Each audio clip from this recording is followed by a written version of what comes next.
And joining me right now here on the Mark Moses Show is, yes, we're always broadcasting from the Anidjar and Levine Accident Attorney Studios. He's my great friend. And, man, I've not seen his face in a long, long time. I'm making this motion. We're always on the phone. He's my longtime friend, fellow broadcaster, and now instructor. Yes. Yes, student broadcasters of tomorrow. He is my good friend, Garrett Gordon. Garrett, how you doing today? Doing all right. The great thing about being a teacher is that, like, I haven't been at work for a month now.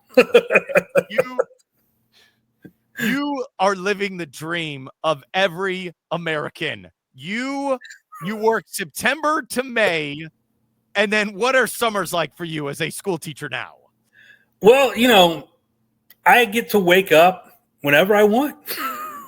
That's the number one thing, honestly. Everything else, I still try to keep to somewhat of a routine, so I'm not like just turning into like some kind of caveman or something. But I do take advantage of not having to wake up super early. You love it. You really do. How long were you a professional broadcaster then? Oh man, 16 years. What was the first job out of college?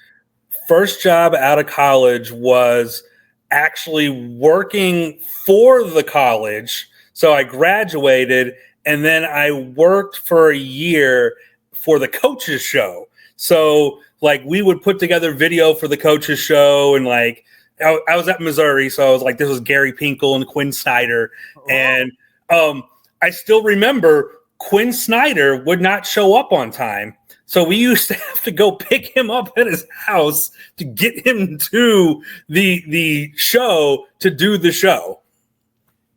The current head basketball coach of the Atlanta Hawks, Quinn Snyder. Yes, this was a long time ago. This was back when he was coaching Mizzou, and all kinds of craziness went on back then.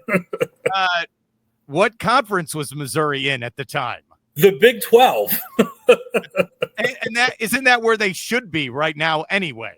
I mean, I'm fine if we want to go back to the Big 8. Like, I mean, quite honestly, I still have this theory that eventually this is all going to blow up to the point where all the non-football sports are going to have to go back to regional conferences just to pay for it.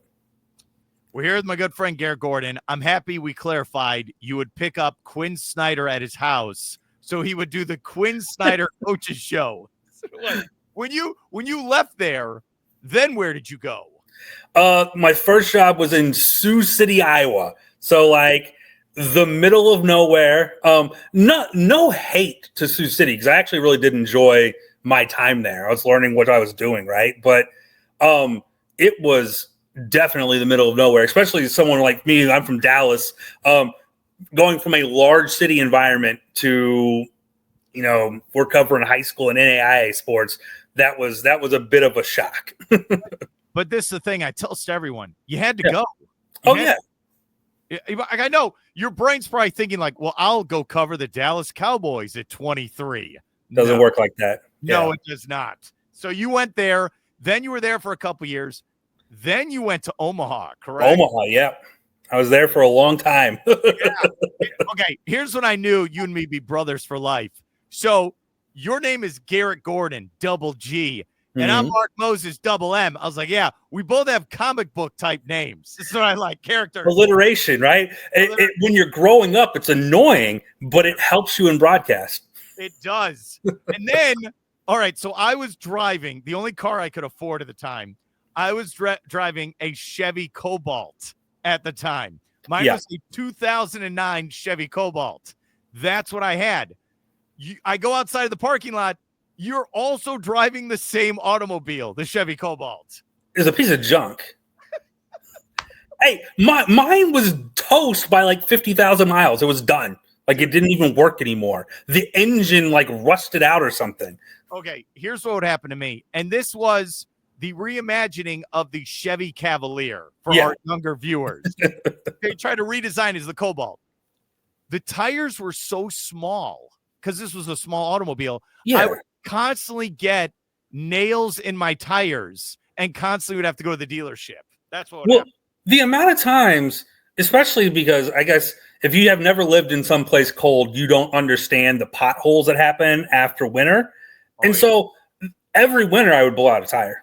Every single winter I would hit a pothole somewhere in the middle of Omaha, and just be like, oh, well, that tire's gone. I'm going to have to go get another tire. And guess what? Tires are not cheap. And so doing that every single winter is annoying. How long were you in Omaha for? Oh, my God. A long time. I mean, I might have been there almost a decade. I was there. Okay, what's funny in my brain is I think I was there for 5 years. Yeah. I was only there for 2 years, but it felt like it was longer. And I was there for a long time. I mean, I went through, I might have had 4 or 5 different co-anchors on the television station there. So I was there for a really long time. But I never wanted, I kept signing shorter deals because I kept thinking to myself, you know what, I'm gonna get out of here after a couple of years. And then what they don't tell you is that no one at the big markets retires. And so every time I would be like, I want to get back to Dallas, I want to get to a large market, those shops are never open. I got offered jobs in Denver. I had a job I could have taken in Lexington, Kentucky, and I never could. But I was going to go be a weekend guy in Denver for a little bit more than I was making in a much more expensive city. Never made sense. And you get to that point, you're like, well, the guys that were doing the big time programs when I was a kid were still doing them when I was grown adult in my 30s. It's a great point. I like you went the Kevin Durant route where you went, give me this small contract and I'll see what are my options in 2 years. Well, I kept doing that because they kept offering 5-year deals. And I guess it's so weird because I don't think people think about broadcasters being offered contracts, but they would offer you a contract and they kept offering me because I'd been there so long. I think they thought I wanted to stay there forever. And so they kept offering me 5-year deals. And I go, just give me 2 years. Here's my thing. Omaha, I'm happy I went there. I really did. Because, and I remember one of my old producers I worked with on the radio side, Brian, he made this comment to me. He goes, look, you know what you'll learn here? And I always think about this, Garrett. He goes, you'll learn to turn chicken bleep into chicken salad. Because we talked Huskers. Oh, my God. Every day. So for 2 straight years, Huskers. So I know everything about Nebraska football. So when I came to Florida, I was like, wait a minute. I don't just have to talk Florida Gators. I can talk other sports. This is great. You know what's wild is that you would think in a market like Omaha, maybe it's going to be a little less busy at times. It really wasn't because they were so obsessed with the Huskers. We would have to go to their practices in the afternoon and turn around different new content every day on just a practice. I got yelled at by Bo Pelini a bunch of times for asking questions he didn't want. I remember Creighton basketball season because when I got there was right about the time they were starting to become good. And Doug McDermott shows up and suddenly that team goes from being okay to pretty good. They joined the Big East. And then we start covering Creighton basketball all the time. Yeah. And then you're thinking when you get to the summer, maybe I'm going to get a break. And then the College World Series comes and you're spending a month straight just covering college baseball, the biggest thing in the world. And you're having to kind of tell yourself, okay, I can try to act like I really care about college baseball, but in your core, you don't care about college baseball. I'm sorry to hear that. I'm sorry. I learned, okay, so with Creighton, I got there right when Doug started playing. Yeah. And I remember, so we're the radio home for the Creighton Blue Jays. I know they've since left. Hell, it's not Journal Broadcast Group anymore. No, right? it changed to Scripps while I was still there, but I don't even know if Scripps still owns it anymore. I have no clue. But you're right. So Creighton got good when I was there. So I think about, I would have to do pre and post. And I was I had to me and Gus, my coworker, we put together all the spots, the commercials. So, and what's funny is I'd voice some of the commercials. They'd still play years later. So people would text me, Mark, I heard you on the Creighton broadcast. I'm like, I don't live there anymore. And they keep me on there. But I think about like Creighton would have their media night. Yeah. So I go there and interview all the players. And there's this one moment, I always think about this. I'm trying to get into one of the buildings on campus, and I can't get in. This tall guy shows up behind me. Hey, you trying to get in? Yeah, I got to get to the event. No problem. Let me help you. It was Doug McDermott. And you never thought. And Doug's the nicest guy. Yeah. And you never thought he'd be player of the year in college basketball. People don't realize that when he showed up, he was not Doug McDermott. People thought he was just like the coach's kid. And there was even debate his freshman year whether he was going to get a red shirt or not. And I remember the preseason games before like the season begins. He's playing in some of them, and down on the sideline shooting with the camera. And some of the other TV guys and I are down there, and we're kind of like, wait a minute, this guy's getting doubles every game. Like they're not going to redshirt. They can't redshirt this guy. All right. When I lived in Iowa before, I went Iowa, Virginia, then Omaha. I know, very sexy for the ladies, that these stories. So when I was in Iowa, Doug was at Ames High School with Harrison Barnes. Yes. They were killing people and won. And remember, because he was the coach, his dad was the coach at Iowa State. Yep. So that's why I played at Ames. Then, remember, he goes to Creighton. So his son's like, well, I'll play there. Because I think was he going to play at Northern Iowa? Yeah, he was going to play at Northern Iowa because Ben Jacobson was like his godfather. Son. Him and Ben Jacobson was like really tight with the McDermott family. Because like I think Jacobson like came up under McDermott when he was at Northern Iowa. That's why. And I'm happy you're on. We could talk about this. Ben will trash the NBA draft. I think you and me went to one of the great college basketball games of all time. And I always talk about this. The 2013 regular season finale, where it was Creighton versus Wichita State. Yeah. So the winner wins the regular season championship. Yeah. Doug drops like 41. Yeah. And we didn't know at the time. Wichita State, they go to the Final Four. Yeah. Game. And they had Van Vliet on that team. And that was a stacked Wichita State team. That was a Creighton team that was like Doug McDermott. People forget now because like he's a role player in the NBA. But in college, he was the best player in college. And at the peak of his powers was pretty much unstoppable. And that game was nuts.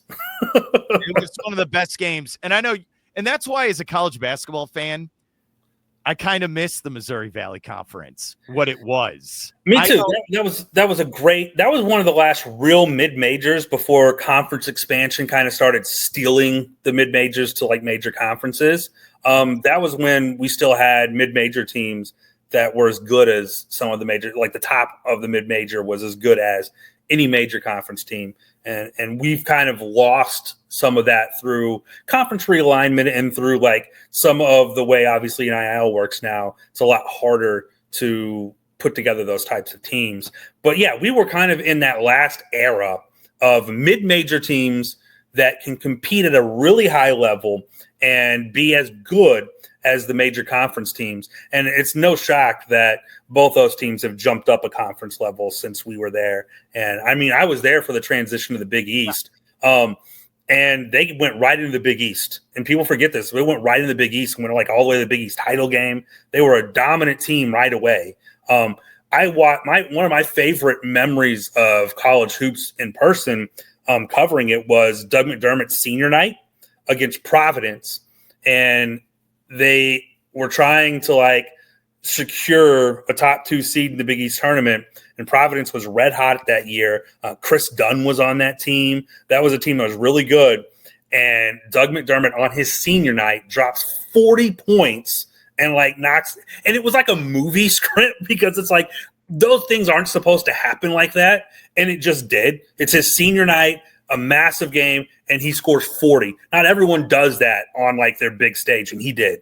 And it was really felt kind of like, wow, I'm in one of those weird sports movie moments. I remember there was a West Coast game. They played Santa Clara, I think, and Matthew Dellavedova destroyed them. I was just like, yeah, that was that St. Mary's game. Like St. Mary's was really good.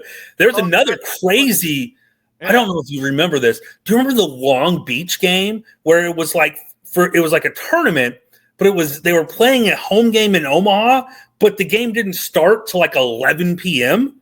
And so like I did the news, drove down for like the second half of that game, and Creighton is down by like 10 with like a minute and a half to go. And you're like, why not even come here? And then Creighton comes all the way back, hits the buzzer beater to win, and people are going nuts. A random game, but I remember it because like I was down there covering that at like 1 a.m. in the morning. Yeah, okay, so Dellavedova, I got confused there. What team did he play for? He was St. Mary's, I'm pretty sure. Yeah, and they killed Creighton. They killed him. They beat him by like 20 that year, that was a really good St. Mary's team. Those are the worst. The worst. We had to do those late games. It's the worst, man. It was. Yeah, that was fun. If we're reminiscing, that was fun. Yeah. But my favorite moment with you in my career, you and me were on the radio after Nebraska football went to the Big Ten title game in Indianapolis and lost. It was because remember something, right? Yeah. So we were there. You and me were there when they transitioned to the Big Ten. Yeah, first year. So that was like a big deal. My first summer was when that all broke.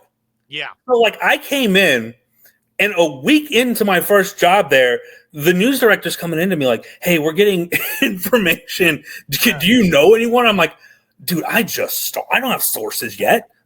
Like I just got here. So like I'm walking, and this is like people don't understand, like when teams move conferences, they don't like do it with the sports side of it. It's like with the board of curators and directors. So even the sports people I knew, they aren't handling this decision. So like I'm sitting at like the actual University of Nebraska trying to find sources with like these board of curators who I've never met, know nothing about. It was a disaster. And I was there all the time for like 2 weeks. I was basically living in Lincoln to like talk to these board of curator people. And Nebraska was I'm trying to think they were the Jackie Robinson of you really think about it. They were the first team. We're jumping ship to this bigger conference.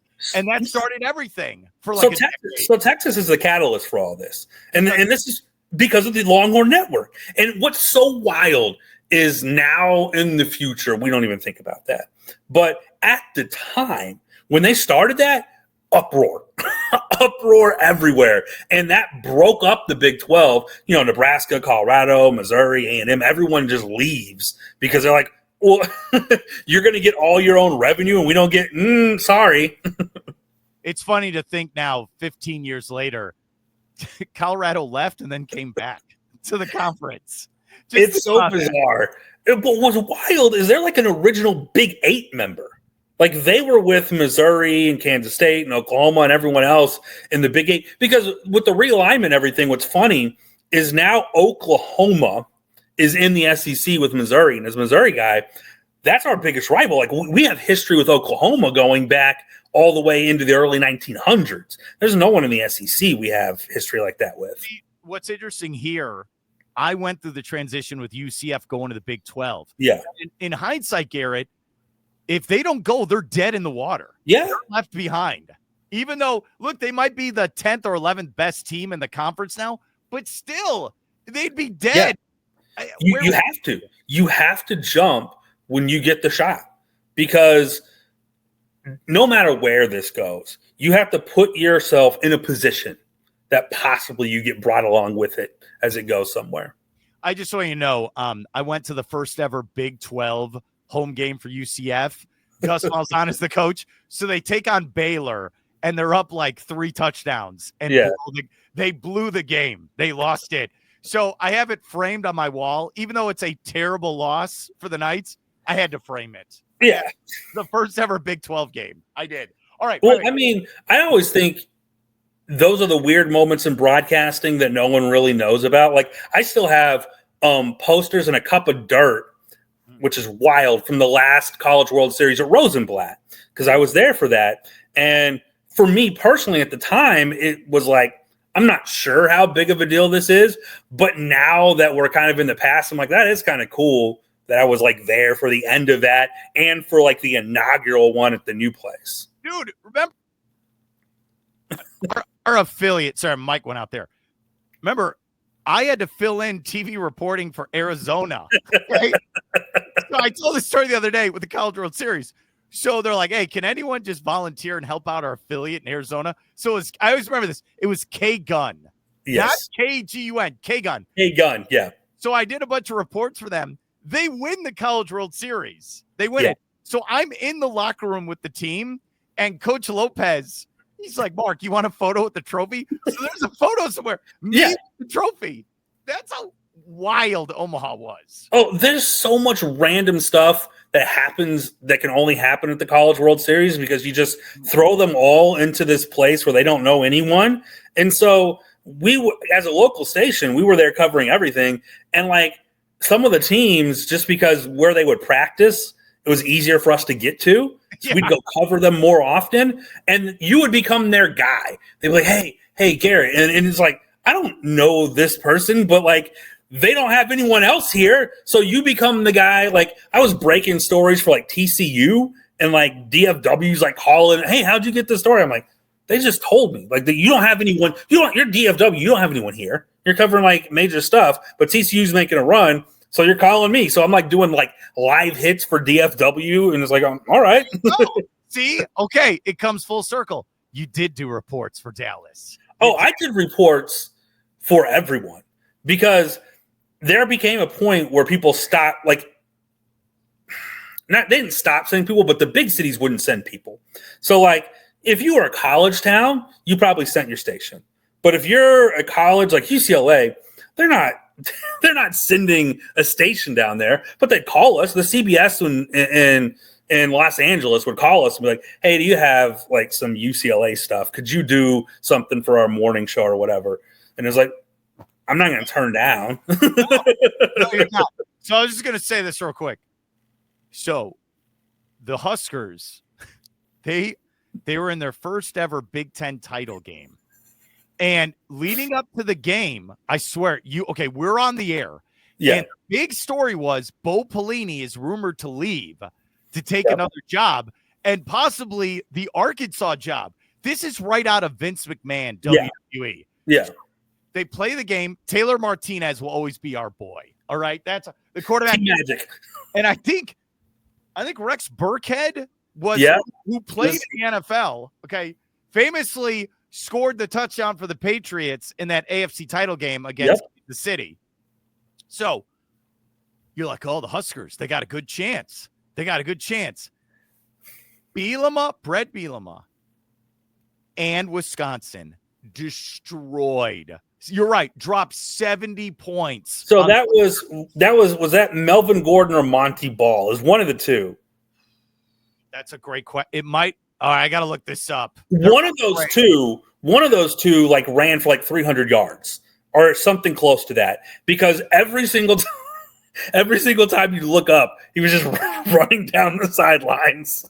It was like 70-31. It was never close. It wasn't even like it started close and they pulled away. It was over in the first quarter. It was done. Yeah, it's like a girls' high school basketball game score. Like that's what it was. And it was, I think, like the first 3 times they touched the ball, like they went for like 40-yard touchdown, 50-yard touchdown runs. And then remember, Team Magic, he ran like some 80-yard touchdown, and they're like, "Oh man, we got a game." Was that the one where Kenny Bell had that dirty block and like sent that guy flying? I like our viewers in Florida love this content. Oh, they're like, this is amazing. I always wanted to know about early 2010s era Nebraska football. I love it. So, okay. So after the game, it's like right out of a movie. Bielema, and I love Brett Bielema. I love that guy, and I love he's so goofy. I love that guy. So after the game, he's like, "I'm leaving." What? I'm taking the Arkansas job, and that was one of the craziest radio. Like we were on Monday. It was one of the crazy. Okay, that was crazy. That was a wild show to do, but still, I always say this. Craziest on air, and you were with us as well when Manti Te'o's girlfriend was in. Oh my God. One of the greatest days ever in sports radio. People don't understand. This was so early in like our internet everything era that people had never really heard of like catfishing that much, and people weren't like nowadays. I think if that story breaks, people are shocked, but not as shocked. Whereas because it happened then, everyone was just like, you almost didn't know how to handle it because it felt like you were supposed to feel sorry for him. But a big part of it was like, you kind of wanted to make fun of him. It was kind of like, okay, because the thing is, they shoved it down our throats. Yes. SEC and Notre Dame every day. It's kind of like with Travis Kelce and Taylor Swift. Like when that broke 2 years, just every second we're breaking it down. So I remember we were live on the air. Our engineer kicked it open, and said Manti Te'o's girlfriend is not real. No one died. And you forget that no one died. No. I don't even think it was like even like he got scammed by a bunch of money or anything. It was just like he had this random girlfriend that wasn't real.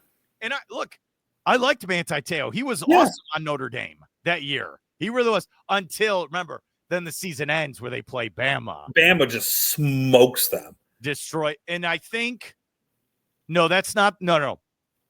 2012, then 13. The final BCS game is Florida State beating Auburn. Yeah. Then we go to the playoff. So I appreciate we have these memories together. And I feel like I need to go on eBay and buy a Taylor Martinez Nebraska jersey. I think I need to do it. Do you remember his freshman year and the unreal hype? So his freshman year, it wasn't a guarantee he was going to be the starter. And I'll never forget it because we would go to practice every single day. And every single day we would ask the question, hey, have you named a starting quarterback yet? Hey, have you named a starting quarterback yet? And the answer was always no. And then Bo Pelini's like, I'm not answering that question anymore. I'm not doing it. And my news director comes up to me and he's like, you guys have to ask. And I'm like, oh, man, like they're going to – I don't think you understand. Like, this is not how this works in sports. And I know you want that information, but he's not giving it to us. You have to ask it. So I do the thing where, there's a big scrum after the practice. Everyone's there with their cameras and their mics. And everyone's asking. I'm waiting because I don't want to ruin the day. I know he's going to storm out when I ask this. Yeah. And so you're making content. Yeah. So we get towards the end and I'm like, well, I mean, I've been tasked. Like I've been literally told I have to ask this. So I'm like, getting some better judgment. I'm going to ask this. So I finally pipe up and I'm like, so, we're getting kind of close to the season now. Is Taylor Martinez earning the starting position? I try to kind of make it seem like a real, and he goes ballistic and storms off and just leaves. It leads the newscast. Everyone's all excited about it. And I'm just thinking, this dude thinks I'm an a-hole because he told everyone not to ask. And I'm up here, hey, is he going to start?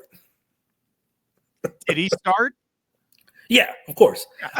Here's the crazy thing, right? Is that we all knew if you went to the practices, it was not close. Like he was the best quarterback on that team, and it wasn't close. But because he was a freshman, I think they wanted to not put all that pressure on him. So they kept acting like maybe he's not going to start when clearly he's going to start. Oh, and by the way, I learned so much being with you where we do the call-in show on Sunday nights. And what was it called? I forget now. Sports Sound Off. Sports Sound Off. So my favorite were we had guys ready to go. This was a call. I don't even know if you could do this. Television show. A live call-in television show. And the best were people would call in. You'd be like, all right, we got, John in Omaha. And the phone would die. So I'd always be like, great caller. Just the best. Great caller. Dude, I appreciate that because I think of it now it's all coming back to you. I can see it in your face. So I did that for a long time. I learned a lot. And then when I'm on now, I'm on Spectrum. Yeah. I'm in they show me in Tampa, St. Pete, Orlando, Daytona, Brevard County, Melbourne. I think of, when I'm breaking down the Magic and Baker Mayfield, I think about those times with you, buddy. So I appreciate it. I just remember that show because it was so old timey. And it wasn't like the 90s. We're like in the 2010s, and we're still doing like a radio style call-in show with these, and all of our callers were like old guys from like outside, and no one wanted to talk. You had to talk Huskers. If you had any other topic, no one calls. No one calls. So we would be it'd be the middle of the summer, and we're like, hey, new awards watch list released. Let's talk about Tommy Armstrong on. Oh man, you were all right again. A live television show on local broadcast television. Okay, it's like wild to think about, but yeah, I enjoyed that. So, and we'd leave there, so it would come on after the news. So like, it would start at like 10:35 on a Sunday night. So I'd leave there. I'd be so wired because you're the high of being on the air. I could not go to sleep, and then I have to go to work the next day, Monday. Oh, that was my life, buddy. That's why, like, television anchors, we would work the 2 to 11 shift, because when you leave, you have to be at your peak performance at like 10:30 at night. So you would leave. I used to stay up to like 3-4 a.m. in the morning because it's like, yeah, I don't blame you. I do. All right, since you now are there in Kansas City, and on the radio program I would do, you'd constantly give me updates on the Chiefs and Taylor Swift. I appreciate that. All right, so you now teach. Is it at a private high school? No, I teach a Title I high school in basically the first city over from Kansas City. So like, I basically teach at an urban high school. Most of our kids are free lunch kids. Yeah. Yeah. And you sent me the photo from Kauffman Stadium where Patrick Mahomes is in the front row wearing a Royals Patrick Mahomes jersey. And you're like, this is super corny. So it is. Listen, there's no way around that. I don't care how much you like Patrick Mahomes, and I get that he like owns a small percentage of the team. It's corny. If you want to wear a Royals jersey, you can wear a Bobby Witt jersey. You can represent you don't play for the team. No one's like, oh, Mahomes going to come on and play for the team. You know my dad's rule. He says once you get to a certain age as an adult male, you can't wear a jersey anymore. But this guy took it to the next level. He's wearing his own customized, and he's not throwing out the first pitch. No, he wasn't. He was just there in the stands, just watching the game. That's the best. It's like in spring training. So where my parents are at Port St. Lucie, that's where the Mets have camp. So Jerry Seinfeld showed up for some of the games. Could you imagine, like, what security does Jerry need? Remember, that's his core base. Yeah. All New York, older New Yorkers sitting by him. Hey, Jerry, remember that one time you and Kramer? Remember that one episode? Remember the bet? What did he do? Makes me laugh. Really does. All right. I mean, that's just kind of what happens, though. You got to bring up the Mets spring training, because the funniest thing I ever saw out in the wild, I was at Summerfest, which is like a big music thing up in Milwaukee. I have a buddy that lives in Milwaukee, and we're up there. And one time we see a Mets jersey in like at Summerfest. I'm trying to figure out who it is. And they turn around and I go, oh my God, that is a Tim Tebow Mets jersey. Let me tell you. Okay. I'm not kidding around. When Tebow played for the Mets, he was at spring training. We saw it there, because you understand the Gators are like I know. Dominant. So Gators. So there's all these Gator fans there. This is the most bizarre thing. Gator fans are everywhere at camp looking at Tebow. And I've met Tebow. Tebow's a nice guy. Yeah, he is. So all these Gator fans. What was crazy is there was another Gator player there who actually is a great baseball player, in Pete Alonso. But forget Pete Alonso. Yeah. It's not Tim Tebow. It's the most bizarre experience. And the Mets in the store were selling so many 15 Tebow jerseys. Oh, yeah. It was – I don't know if your younger audience appreciates how big of a deal Tim Tebow was. Because when he was at Florida, he was like promoted as the guy of all guy athletes. Like, we got Tebow. If you were a college football fan, you were so tired of Tim Tebow coverage, you couldn't wait for him to leave. And when he got to the pros and was not a good quarterback, he had like these adamant defenders that would just tell you he's a great quarterback. He keeps winning. Do you remember the Denver run and how much coverage that got? Because they made the playoffs and like it became like everyone was like they made it. They had an amazing defense and everyone was like, oh, Tim Tebow. You are absolutely right. We were there when that was happening. I was working with you. Yeah, that was. Look, Tebow's the man. I mean, for Gator fans, he's the man. Yeah. And the thing I tell people is, I remember so that first year with Chris Leak. Chris Leak erasure, by the way, just erasing him. Chris Leak was a great quarterback, and I remember the broadcasts where they're like, "Oh yeah, wait till you see this Tebow guy. Wait till you see him doing these jump passes." He would come in with the Tebow package his freshman year. And what's sad in all this, Tim Tebow, that's last time they won the conference. Yeah. That's last time they've gone for a championship. But I tell this to everyone, the hype to DJ Lagway, it's not at Tebow level yet, but they're excited. I'm hyping him. Like, and I remember, okay, so the last 2 years recruiting, I go heavy on every recruiting Gator guy I know. Oh, you guys see this Lagway guy. Lagway. They're just like hyping Lagway. And you look at last year at this time, Garrett, Billy Napier's on the hot seat. And they're trying to start Graham Mertz at quarterback, I want to say. So Graham Mertz starts. So they lose that game. I think it's a Kansas City area kid, honestly. Yeah, so they lose at the end of September. They lose this game to Texas A&M at home, and they get embarrassed. And everyone, all my insiders are like, oh, yeah, he'll be fired on Monday. He'll be fired. It's all so we were going with these stories like, okay, it's going to be he'll fired. Who's going to be the interim coach? Let's look at new coaches. And I swear, man, I go to the UCF at Florida game at the beginning of October.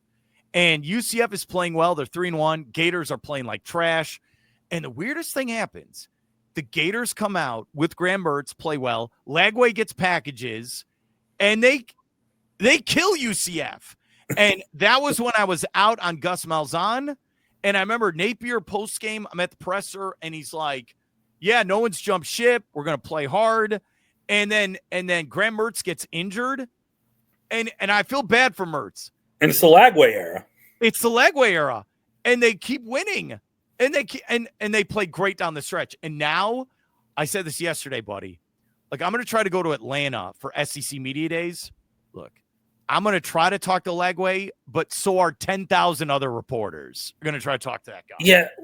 We're also in a completely insane era of college sports where it's so hard to explain to people that were not around in ye olden times when from year to year you would feel this build of college teams where you'd be like, that team next year, they're going to be really good. You can't do that at all now because I have no clues on these teams because every year the first week or so of the season, I'm like, oh, he's there now. Oh, so he went there? Oh, he's on that team? That happens constantly now. Yeah, that's why there's no rivalries anymore. You can't talk trash because you might join that team next year. Might be on the team. I think Mississippi State had a receiver from the St. Louis area that was really pretty good for them, even though they were bad. And there was this whole trash talking with Mizzou at the end of last year. He plays for Mizzou now. And it's like, what's going on? I know. Well, I got to get that bag, as the kids would say. Oh, yeah. Right. Let's end with this. You're a longtime broadcaster. You teach it to kids now. And I almost never do this. I hate ripping other broadcasts. I really, because I've been there. But, in front of the mic, in front of the camera, behind the scenes, I feel bad. But I'm going to just say this. That ESPN broadcast last night was so vanilla. And you and me are basketball junkies. We are sneakerheads. We are all in high school, college, NBA. We love basketball. It just was so vanilla and boring. You said you put it on mute. I don't know. I'm at the point with the NBA Finals presentation and now the draft. I'm happy that NBC and Amazon. We need something different. It was bad. I don't know if I've ever been more disappointed. The NBA draft for me has been one of my favorite nights of the year for several decades. I mean, going all the way back to even my college years. I used to always I've always been a college hoops guy. and I like the NBA. So this is kind of the weird amalgamation of the two. So I love NBA draft night, and it is almost always entertaining. Generally, there's people wearing like a lot of weird clothes and like bizarre people. And there's all kinds of weird things outside of the basketball that can make it fun. It felt like they took all the character away. They took all of the character and personality out of the event. And it just became this weird kind of like, here's what's happening. Here's what we go to next. Here, and there was no fun. There was no weirdness. There was even the analysis was like boring and like plain. It was the worst draft. And it's crazy because the NFL draft has gotten better and better. And how come the NBA draft is not getting better? It's getting worse. Yeah, and it's a great point. The NFL draft is an event. And now, and we just saw it in Green Bay. Thousands of people are there, and they're doing festivals. It's like College World Series type of idea where, it's an event. It's a couple of days. We'll have live music, celebrities. This is just like, oh, yeah, the Utah's drafting this guy. Oh, well, that's great. Well, and what's crazy, right, is these guys are going to be more impactful right away than most of the NFL guys. Because a lot of NFL players take a couple years to get going, or even the good ones are still kind of cogs in a great system. There's NBA guys. Cooper Flagg's going to come in right away and be one of the best players on his team. A lot of these guys are going to come in right away and be key pieces on their teams. Like, this should be huge. Yeah, they got to make it feel like it's a big moment. Yeah.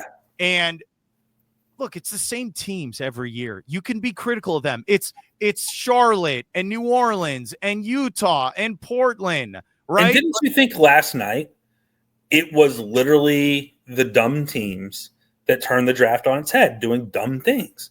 Because it was getting really predictable. And then all of a sudden the dumb teams got up and they're doing ridiculous moves.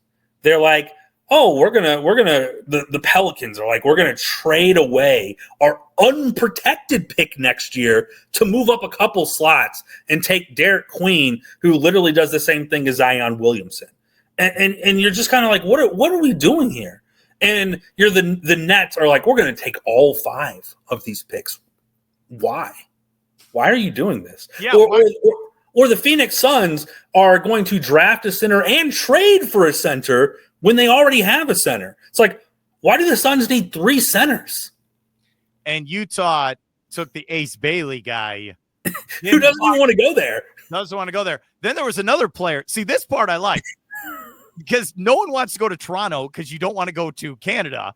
And you hear him drop an F-bomb. Yeah. He's like shaking his head like, I don't want to go there. See, give me more of that. Give me the drama. That's what I need. Does this not remind you of, to me, the most famous one is when Steve Francis gets drafted by Vancouver and is like, I'm not going to Vancouver. And like literally ends up getting like traded to Houston before he ever plays. I know. Ace Bailey looked distraught. Like he looked distraught that his gambit of not working out for these guys didn't pan out for him. So I'm actually very curious how that works out for him.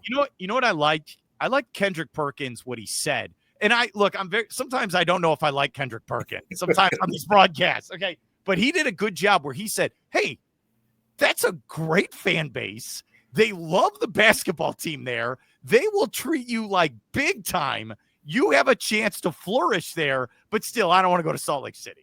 That's what it is. Utah gets like unfair hate because it's not the type of city a lot of the other NBA cities are, but anyone I've ever known that's like lived in Salt Lake has said it's a good city. Yeah. Like, I've never heard anyone live in Salt Lake and go, oh, it's awful in Salt Lake. They all can't be the Miami Heat, okay? Not every town is South Beach. I can't stress this enough. That's NBA players love South Beach. Houston gets a lot of buzz because people love Houston. NBA players love Houston. New York, obviously. There's cities we know, LA, that NBA players like to be in. And Salt Lake just isn't one of them. Like I think for them, it's they had to take that swing because stars don't come to Utah. You have to draft the star to get them to Utah. It's like Milwaukee. The reason Milwaukee is still reluctant to trade Giannis, right, is they're not going to get another Giannis unless they draft him because stars aren't coming to Milwaukee. I'd rather go to Toronto than Portland, Oregon. That's like you're getting sent to Siberia. Just like when the Bulls took Zach Levine and sent him to Sacramento, you're not even in the NBA. I'm sorry to say you're out. You're not. That's another organization that has just been lost at sea. They somehow turned De'Aaron Fox and Tyrese Halliburton into Zach Levine. I'm not even sure.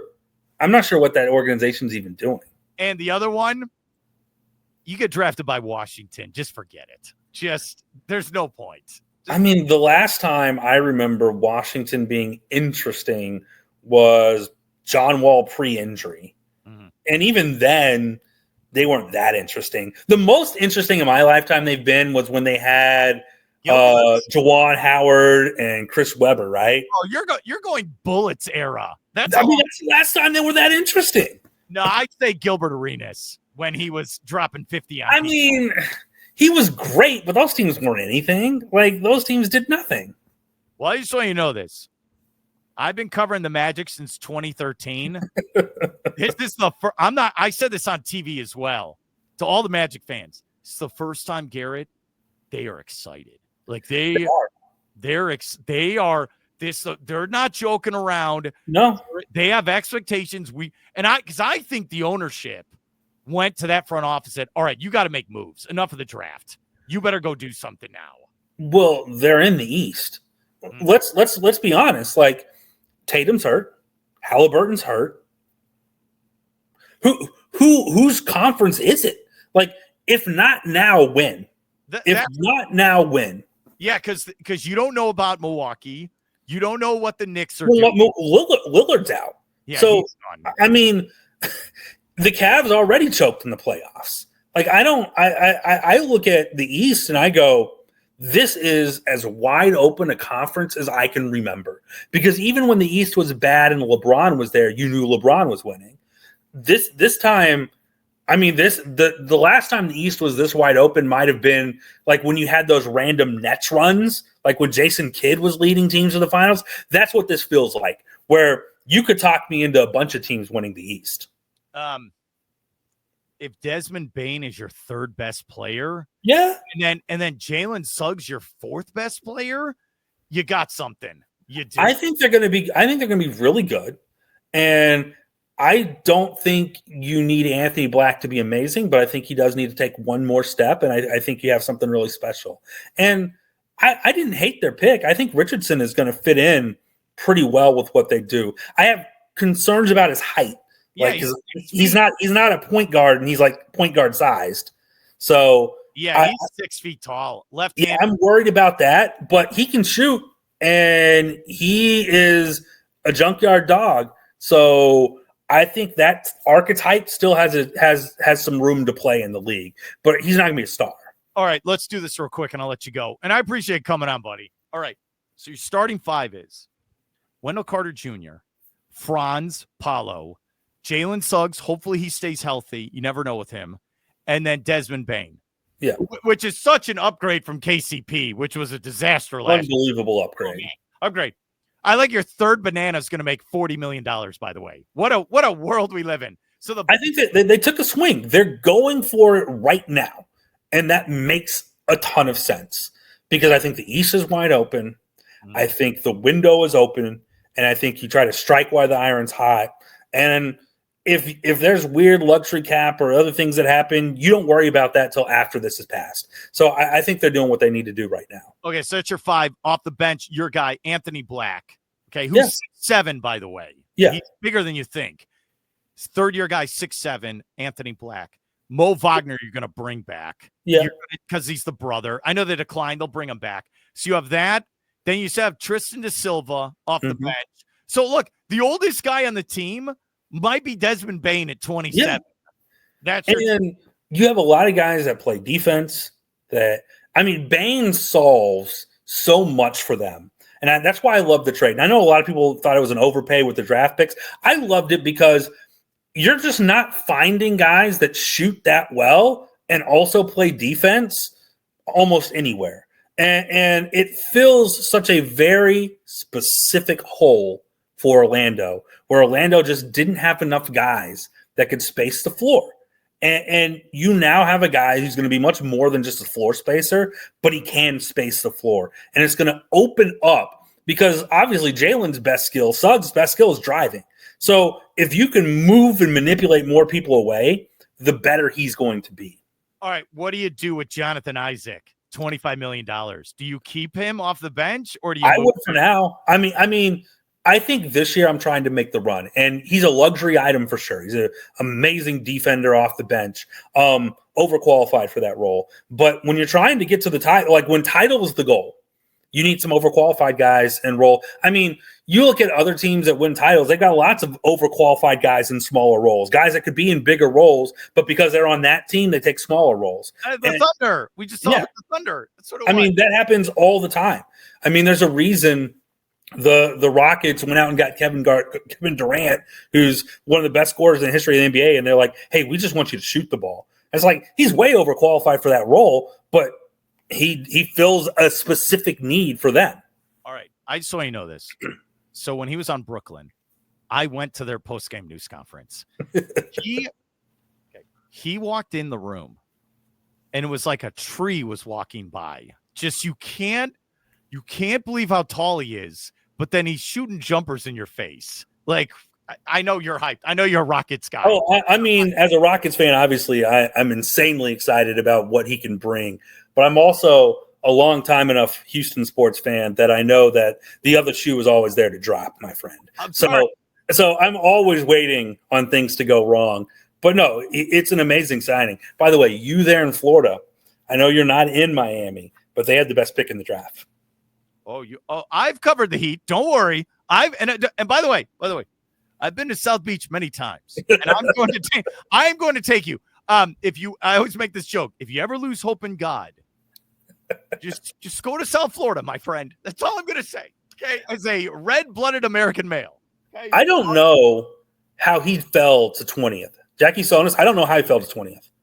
He was, for my personal, he might have been my fourth favorite player in the entire draft, and he fell to 20. I don't know how the Heat always do this, by the way. How like they just get guys to fall to them, but he fell to them. He is the best playmaker in this draft, including Cooper Flagg, Dylan Harper. He's a better playmaker than any of them. Now, he has some handle issues. I think he has a little athleticism issues. He's not unathletic. He's just not like an uber athlete. I think his ceiling maybe obviously is not Flagg or Harper, but I think he is a multi-time All-Star. I think he's that good. And Clayton Jr., didn't he also go to Utah in a trade? Yeah, and he's fantastic. By the way, another guy that shows us that some GMs are getting smarter. 2 years ago, Clayton goes in the early second round, and everyone that follows college hoops is like, you idiots. He's really good. And going before pick 20 to me shows that there are some NBA GMs that are realizing, hey, these guys that light it up in college, they're still good. I know they're a little older. They're still good. Yeah, so Ace Bailey and Clayton Jr., that's pretty good for Utah. Utah instantly can score way better. They have too many guards now. Like, they're going to have to get rid of some of these guards, but that's fine. You now have players you can build around, which is what you want out of the draft.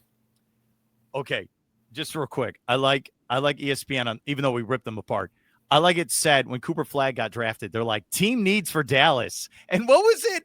It was health. Health was a team need. What was it like? Dribble? It was something like versatility or they need a penetrator. So like, what? Health is the. I don't even know. Like, I mean, everyone's need is health, right? Like, I mean.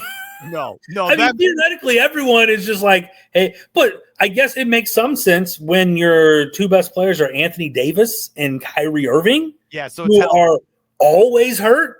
Ours will be okay. What do Mark and Garrett need?